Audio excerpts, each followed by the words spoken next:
Hey guys, I'm Henning And I'm Morten. from FlippedNormals, and we are going to be answering your questions today about getting jobs in the visual effects industry, the game industry, and the general creative industry.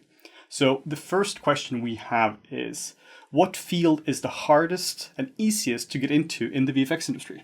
Right, yeah, it's not an easy question to answer No. actually, because we talked about it a little bit before in terms of how do we rank it, and it's like semantics. You can't quite rank it hardest to easiest, because even the easiest jobs are still hard to get.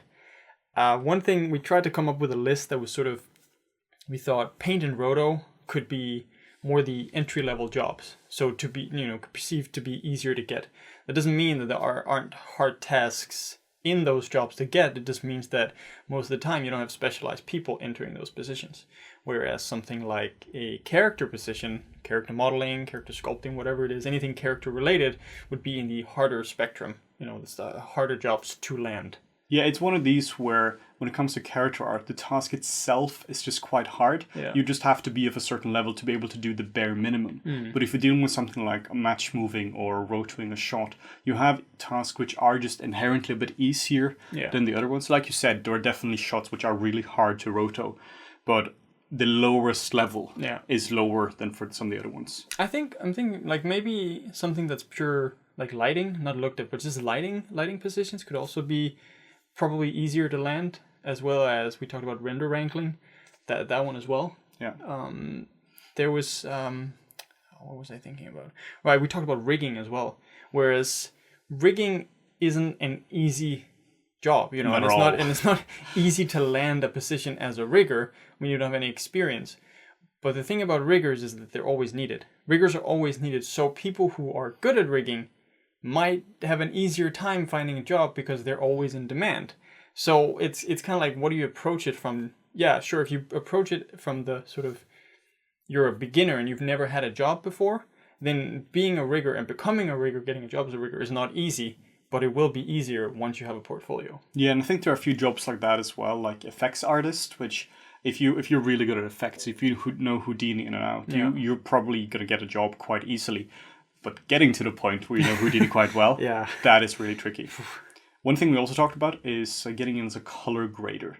That is a really tricky job to get. It's a hard position. It's very hard. Then you're often sitting directly with the client and just grading directly there. It's often done in commercials. You have some person sitting on a whole flame box, and they're just working directly with the client on that. And that's why they're also paid really handsomely. Oh yes, they are. But it's the same thing for editors, and like it's being a really good editor is a really difficult job. Like there's just stuff about timing and how to cut stuff together that is really hard to grasp. So it's not that editing again is an easy job, but if you're a hotshot editor, maybe it's easier for you to land a job. But the problem with editors is they're very limited. Yeah. It's the same thing with color graders. It's very limited how many graders and how many editors you actually need. So one position I'm just keep going back to when I hear this question is really concept artist. There are so many people who want to become concept artists, and there are so few positions. Yeah, we hear this all the time whenever we go teaching somewhere. Like half the class wants to become a concept artist. And then after like the first year, everyone is like, oh, I don't want to be a concept artist anymore. Yeah, exactly. It's such a demanding position because then you are responsible for maybe the vision of the project or the specific designs of it, the environmental design, the color keys, whatever it is. So it's an incredibly powerful position. And if the concept art it doesn't work in a film or a game, then, nothing else is going to work. Yeah. So incredibly important and incredibly high scalable and very few people doing it. Yeah. So even if you're a pretty hotshot concept artist, it can honestly be quite hard to get stable employment there. And one thing we heard from a friend of ours, Vincent, was just in terms of, like for the games industry, was effects artists. Yes. Like if you're a good effects artist, then getting a job in games is going to be a lot easier just because they're in such high demand. Yeah, he said they were looking for artists at CCP Games now for like 6 months or so, and they only had a few applicants, and they really didn't have anyone who were that interested in. So if you know effects for games, that's apparently, again, hard to learn, but quite easy to stay employed, it seems. Yeah, and I think that's also like it's the same thing. It goes for VFX. Like you always have, like, you start off with effects in VFX. There's always going to be a need for the people who can do dust when, you know, the foot lands on the ground. There's always going to be that. But the higher level effects artist, again, is a very attractive artist. Very difficult job to do. Yeah, for sure. Very, very difficult. Any simming job in any sort of like full-time Houdini position as well. Yeah. Also super hard. But yeah, like we said, it's kind of impossible to truly rank this. I hope this gives a good overview in terms of the different positions. But there is no hard to easiest. It's more like hardest and less hard. Yeah, exactly. I would say. Yeah, exactly. And also because some of the more entry-level positions that existed maybe 10 years ago have been outsourced. A lot of the entry-level modeling positions, they don't really exist anymore, and they could be perceived as more easy to get and easier to do, because in the beginning you would just match, you know, some photograph or something, but that's all been outsourced, and we talked about that a little bit in our previous Q&A before, and we've talked about that in many videos as well. Yeah, exactly. So be sure to have up-to-date information when doing this. If you want to get into VFX, you really need to talk to people who are in VFX currently. Yeah. If you have 2-year-old information, like, you might already be out of date. Yeah. It's going so bloody fast. Yeah, I mean, the same thing goes for us. You know, we try our best to keep up to date. So we talk to people in the industry. Yeah. We try to figure out what's going on, and, you know, just try to keep ourselves up to date with software and whatever else happens. So, should we do another question? Let's do another question. Let's see. We have a question from The Depressed Puppy. Are you able to have a good and stable life with the income you get from when you start working at a lower end position in the CG/games industry? And what about higher positions? In the beginning, the answer to this is a resounding no. When you're starting out in, particularly in VFX, where we come from, yeah. you do not have a great work-life balance and you don't have a lot of disposable income in the beginning. No. There are a few reasons for this. First off is that you are most likely living in a very expensive city. If you're living in London, you are spending a lot of money on your rent. I mean, most of your money goes on rent. And it will on constantly. Yeah, constantly, but particularly in the beginning. Yeah. In the beginning, I spent something like 70% of my entire salary on rent. Yeah. That is insane, and it's also ridiculous. It's ridiculous, and it's also an expensive city to live in. And the same goes if you're living in Vancouver or if you're in LA or something like that. Yeah. It's just very expensive. But also in the beginning, you just aren't that well paid. No. So you're not well paid. Plus, job security is also a bit hard, to be honest. If you get laid off, you can't just necessarily find a new job right away. No. Because you just don't have a good enough portfolio. For me, in the beginning, it took me literally 2 years before I could show any of my work in VFX. I still haven't made a show reel, because now I don't really have to. We don't have to show that to anyone right now. Make like an internal FlippedNormals show reel. Yeah, exactly.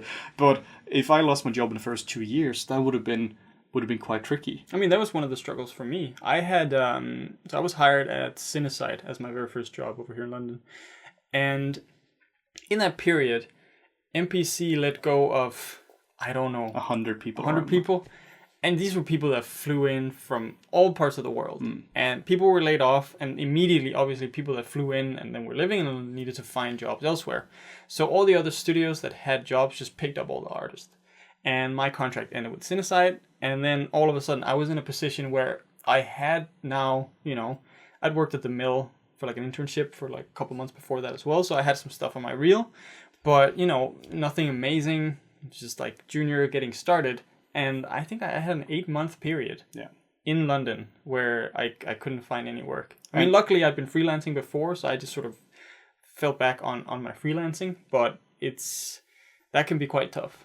And also because there is nothing you can do there. No. If a company has let go literally 100 people in modeling and texturing, that's tricky, because now every single studio has just filled their thirst for modelers. Yeah. So unless, you know, they have somebody has a crazy new show coming up in the next 8 months, or you know, then it's just really tricky to get employed. It doesn't matter your skill set if they just aren't looking for people. It doesn't matter how hotshot you are. No. Like, if they've hired other people, then that's just too bad. And so that is a position you can also end up in, and that is particularly hard when you're just starting up, because you don't have a portfolio. And particularly if you don't have a freelance connections as well. Or maybe like what Henning mentioned with his job, is he didn't have a showreel for 2 years. Yep. luckily he was still employed, so that wasn't a problem. That was honestly quite fortunate that I was. Yeah, but also like in terms of living and expenses and stuff like that, you know, your salary is just going to be not very great for your first job. In the beginning. In the beginning, yeah. But that all comes down to, you know, the company you're working at, how long you stay there, how many times you switch company, how good are you at negotiating. Yeah. And we'll do a whole other video on that at some point. But to answer the second part of the question, which is in the beginning, what about higher positions? As you go into it and you become more senior, it becomes quite comfortable. Yeah. Like then after a few years, if you've been negotiating quite well, it becomes pretty nice. If you're single and you don't have a family. If you don't have family. The moment you have to take care of 2-3 people, that's a whole different ballgame. But my life became very nice after a few years. After a couple of years, it's like I said, we'll do a whole video about the whole salaries and stuff. But I was very surprised when I first entered the field of VFX. I didn't do it because I thought, okay, I'll just make a lot of money. That would be great. I thought, okay, we can make maybe this much. But after a few years, you start to negotiate. You start to figure out, okay, yeah, it's kind of a game. How do you play the game? And then you just move up. Yeah. So if you play your cards right, then it can get very comfortable. And this is where, as a disclaimer, we are going to have bitter VFX artists in the comments saying that, guys, you don't know what you're talking about. You don't make a lot of money in VFX.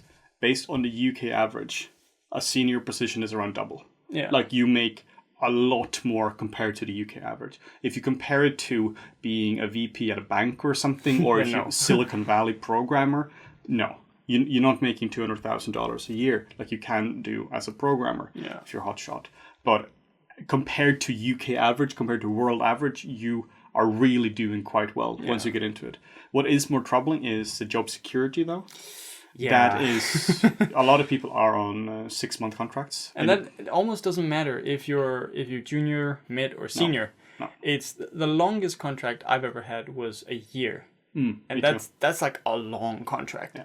Most contracts are between 3 and 6 months. Yeah, I've heard of people who, a friend of mine, he just got hired for 6 weeks. Ridiculous. You heard for people getting extended for like literally a week. Yeah. And that is insane. Yeah, and you don't know until the week that you're supposed to be let go anyway, and you know, it's job security is just not great in VFX. No, you have some people who are on permanent positions. It's rare, but also permanent position can mean who knows. It just means that they have, I don't know, twice as long to let you go. Yeah, or something. Yeah, it's job security is not great, but I feel you do get compensating accordingly to that. What is the next question? By Gerardo Torres on YouTube. What are some ways to build your network for those who are self-learning? Oh, this is a tricky one. Because our first thought was like, okay, schools. All right, you're self-learning. Okay, you're not going to school. You're not going to school. Right. So, you know, the internet. The internet is a great place to start. And that's where you're going to find most of the communities. So it's just about infiltrating all those communities, whether it's Discord channels, I don't know, Twitch chats for artists that you personally like. Maybe there's other people that like to watch that artist. It can be weekly, monthly challenges, you know, go on CG Society or something. Game jams, yeah. There's a bunch of challenges on Facebook as well. Any sort of art community or CG community that jives with you, that's a good way to expand your network. And then just starting to create things and putting it out there. I know I've had this talk with some of my friends who were like starting out years ago, and they didn't want to put their stuff on Polycount because they were afraid. Like they were afraid of the feedback, but it's like they wanted feedback, but they're afraid of the feedback. But so at some point you just gotta bite the bullet, because if you don't put stuff out there, people are not gonna know who you are. I think that's one of the most important thing. I mean, I have a pretty good network in the 3D industry and creative industry, and I've essentially always had that, even when I was a teenager and I got started with it. And it wasn't because I was a crazy hotshot. It was just because I just put my stuff out there. Yeah. It wasn't necessarily great, but what people like to see was seeing the progression. Yeah. They didn't see me as the great dude. They saw me as the guy who was progressing quite fast. Yeah. Because I took their feedback all the time, and I just posted it everywhere. Yeah, and then you just start talking to more people, like reach out to some professionals, maybe see if you can share your work with them, get some feedback, and then you slowly start to build that network. It's something that takes years to build, especially for self-learners who won't have an immediate network around them. We talked a little bit about festivals and events and stuff like that as well, where it can be tricky. I mean, you can network there, But most people are probably there to see stuff, not to necessarily network. Maybe you can network with companies, though. That is a possibility. Yeah, I would say do stuff which makes you attractive to other people. And I don't mean like go to the gym and get super thick.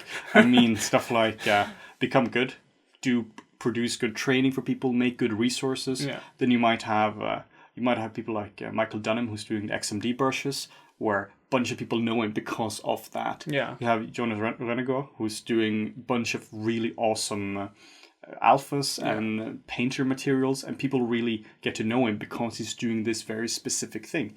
So make good work, make good articles and tutorials, make good resources. Oh, yeah, articles and tutorials, yeah. Make something which is useful. I mean, honestly, our network has increased dramatically since we started taking YouTube seriously like about a year ago now. Yeah. January last year. Now we have so many people who we can talk to about so many different things because we're exposing ourselves to the internet. Yeah, and it's if we don't know something about a particular topic, then we can always reach out to people that we've met or talked to before now. And, starting a YouTube channel is also one way. Yeah. It's pretty hard, but... it just requires a lot of work, so there's obviously that. But I think the first sort of plan of attack is just getting your work out there. Yeah. I think that's the best way. Yeah, getting your work out there and just start asking questions and also helping people as well. That can really help you. Yeah.